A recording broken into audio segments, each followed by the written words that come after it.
Hello दोस्तों, तो आज हम शुरुआत करने वाले हैं C drama time to fall in love की, जिसके शुरुआत में हम देखते हैं अपने मेन लीड को, जिनका नाम होता है गुरजीत जैन, जो कि अपनी कार में बैठ के बिजनेस पर्पज से कुछ बातें कर रहे होते हैं। एंड देन हमें दिखाई जाती है हमारी फीमेल लीड, जिनका नाम होता है सुयेनजी, जो कि अपनी लाइव स्ट्रीम कर रही होती है। तभी उसके पास उसकी फ्रेंड का कॉल आता है कि क्या तुम इंटरव्यू के लिए नहीं गई। तो वो बोलती है कि हाँ, मैं आ रही हूँ, क्योंकि ये इंटरव्यू मेरे लिए बहुत जरूरी है, बिकॉज उसे अपनी मॉम की सर्जरी करानी थी और उसे इसके लिए पैसों की बहुत जरूरत थी। ताकि इंटरव्यू मिस ना हो जाए, तो वो वही कपड़े पहनकर आ जाती है जो कि वो लाइव में पहने हुए थी। फिर हम देखते हैं ट्रैफिक लाइट रेड होने के कारण हमारे मेन लीड ने वहीं पर ही अपनी गाड़ी रोक रखी थी। तो जैसे ही लाइट्स ग्रीन होने वाली होती है, तो वो अपने मिरर में देखता है कि एक कार पीछे से आ रही है और सुयन भी वहां से भागी आ रही थी। तो वो उसे देख के अपनी कार को आगे कर लेता है ताकि वो बच जाए, क्योंकि उसने उस रनिंग कार को नहीं देखा था। फिर सुयन कार में देखती है और उससे बोलती है कि अगर तुम्हें गाड़ी नहीं चलानी आती तो तुम क्यों चला रहे हो। लेकिन वो कुछ नहीं बोलता है और वहां से चला जाता है। फिर वो खुद से बोलती है कि वो कितना बदतमीज था, उसने सॉरी भी नहीं बोला और चुपचाप यहाँ से चला गया।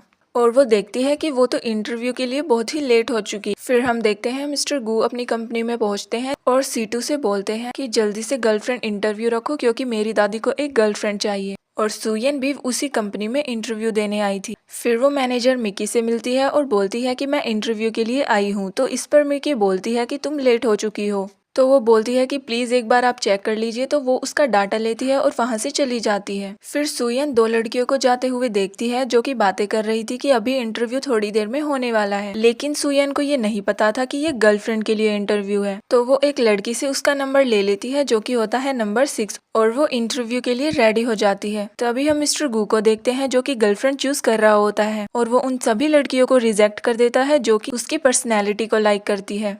तभी नंबर 6 आती है जो कि होती है हमारी सुयन। तभी उसे याद आता है कि ये तो वही कार वाला लड़का है। फिर मिस्टर गू उससे पूछते हैं कि तुम्हें क्या चाहिए। तो वो बोलती है कि मुझे 50,000 येन चाहिए, क्योंकि वो ये सोचती है कि वो लाइव स्ट्रीम की क्वांटिटी के बारे में बात कर रहा है। तो इस पर मिस्टर गू बोलते हैं कि मुझे ये कॉन्ट्रैक्ट मंजूर है, तुम्हें बस मेरे साथ 24 घंटे रहना होगा और मैं तुम्हें पर मंथ 50,000 दूंगा।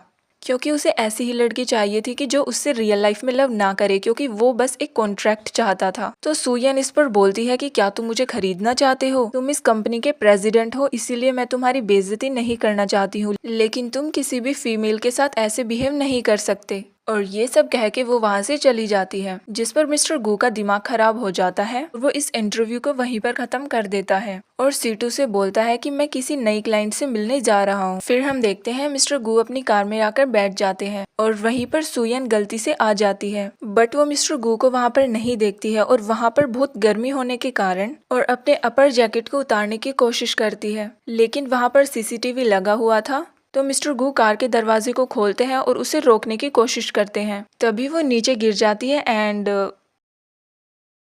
जो कि सीसीटीवी में रिकॉर्ड हो जाता है। तभी हम देखते हैं सू और उसकी फ्रेंड दोनों साथ होते हैं। तो उसकी फ्रेंड उससे पूछती है कि तुम्हारा इंटरव्यू कैसा गया। तो वो बोलती है कि तुम पूछो ही मत, बहुत ही खराब हुआ जो भी हुआ। फिर वो उसकी मॉम की सर्जरी के बारे में बातें करने लग जाते हैं। तभी वहाँ पर एक कार आती है जो कि एक लड़की से टकरा जाती है और वो लड़की ड्रामा करने लग जाती है कि उसे बहुत चोट आई है, जबकि ऐसा बिल्कुल नहीं था। तो क्योंकि सू एक लाइव स्ट्रीमर थी, वो दिखावा करती है कि वो लाइव है और उस लड़की की वीडियो बनाने लग जाती है, जिससे डरकर वो वहां से भाग जाती है। तो उसमें बैठी लेडी हमारी सू को थैंक यू बोलती है और खुद से बोलती है काश मेरे पोते को भी ऐसी ही संस्कारी लड़की मिली। फिर हमें पता चलता है कि वो लेडी कोई और नहीं बल्कि मिस्टर गू की दादी माँ है, जो कि उनकी वो सीसीटीवी फुटेज को देख लेती है और उसे याद आता है कि ये तो वही लड़की है और वो बहुत ही खुश हो जाती है। तभी वहाँ पर शीचेंग आता है और उसकी दादी माँ उसे वो फोटो दिखाती है, जिसे देखकर वो बिल्कुल शॉक्ड हो जाता है। तो उसकी दादी उसे डांटने लग जाती है कि तुमने मुझसे ये क्यों छिपाया, और बताती है कि ये तो मुझे सीटू ने ही बता दिया। फिर वो इमोशनल हो जाती है और बोलती है कि प्लीज तुम शादी कर लो, और ये सब कह के वो वहाँ पर बेहोश हो जाती है। फिर तब उसे होश आता है तो भी वो उससे यही सब बातें करती है।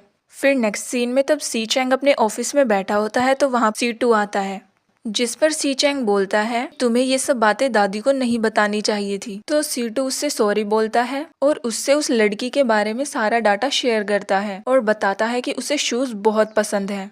लेकिन सी चैंग को वो सेम लड़की नहीं लग रही थी। फिर हम एक लड़की को शूज के शॉप पर देखते हैं जो कि हमें थोड़ी अकड़ू दिखाई जाती है और वो हील्स के 3 पेयर्स को पैक करने के लिए बोलती है। फिर उसे पता चलता है कि उसके कार्ड की लिमिट फिनिश हो चुकी है, तो वो बोलती है कि मुझे ये शूज पसंद नहीं है और वो ये सब कह के वहाँ से चली जाती है। और साथ ही हमें पता चलता है कि उसे एंग्जाइटी थी जिसकी वजह से उसके चेहरे पर इन्फेक्शन हो गया था और उसे सर्जरी की बहुत जरूरत थी। जैसे ही वो अपने घर जाती है तो उसके पास किसी का कॉल आता है जो कि अपना पैसा वापस मांग रहे थे। तो वो बोलती है कि मैं तुम्हें जल्दी वापस कर दूंगी, लेकिन वो ये सब नहीं मानते और उससे बार बार परेशान करते हैं। तभी उसके पास किसी का कॉल आता है। फिर हम नेक्स्ट सीन में देखते हैं कि वो तो सी चैंग के पास गई है। तभी वो उससे गर्लफ्रेंड के कॉन्ट्रैक्ट के बारे में बात करता है, तो वो कॉन्ट्रैक्ट के लिए हाँ बोल देती है और बोलती है कि उसे 50% शेयर चाहिए और सी चैंग इसको मान लेता है और उस कॉन्ट्रैक्ट पर साइन कर देता है। फिर हम सू को देखते हैं जो कि अपनी फ्रेंड से बात कर रही होती है और उसे बताती है कि अगर उसने इस महीने का बिल नहीं भरा हॉस्पिटल में तो उसकी मोम को कॉरिडोर में शिफ्ट कर दिया जाएगा और सर्जरी को डिले होगा। लेकिन सुयन के पास पैसे नहीं थे तो वो क्या ही कर सकती थी। तभी उसके पास वो लड़की आती है और हमें पता चलता है कि वो उसकी सिस्टर है। तो वो सू से बात करने की कोशिश करती है, लेकिन सू उससे बिल्कुल बात नहीं करना चाहती थी। फिर वो उसे कहती है कि मैं मर जाऊंगी अगर मेरी सर्जरी नहीं हुई तो, और उसे अपनी एंग्जाइटी और इन्फेक्शन के बारे में बताती है। तो सू उस पे बोलती है कि मैं ऐसा नहीं चाहती कि तुम मर जाओ, लेकिन मैं तुम्हारी कोई हेल्प भी नहीं कर सकती। फिर वो उसे उस कॉन्ट्रैक्ट के बारे में बताती है और बोलती है कि सी चैंग ने ये समझ लिया कि मैं ही सू हूँ, कि हम दोनों की शक्लें थोड़ी मैच करती हैं, तो अगर तुम इस कॉन्ट्रैक्ट को मान जाओ तो मुझे पैसे मिल सकते हैं। तो इस पर सू मना कर देती है और तब सू को पता चलता है कि सी चैंग ने वो इंटरव्यू एक गर्लफ्रेंड के लिए रखा था और उसने उसे गलत समझ लिया था।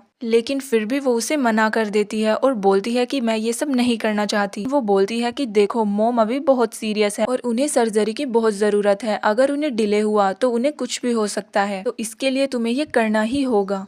और बोलती है कि सी चैंग को ये नहीं पता चलना चाहिए कि हम उसे यूज कर रहे हैं, वरना हमें पैसे भी नहीं मिलेंगे। और वो उसे एक एड्रेस देती है और बोलती है कि सी चैंग तुम्हारा यहाँ पर वेट कर रहा होगा, जो कि एक होटल का एड्रेस था। तो सू को ना चाहते हुए भी वहाँ पर जाना पड़ता है। तब वो उस एड्रेस पर जा रही होती है तो वो खुद से बोलती है कि सू तुम डरना मत, ये सिर्फ मोम की सर्जरी के लिए है। और जैसे ही उस एड्रेस पे वो पहुंचती है तो सी चैंग दरवाजा खोल के बोलता है कि तुम लेट हो। और इसी के साथ हमारे एपिसोड की एंडिंग होती है।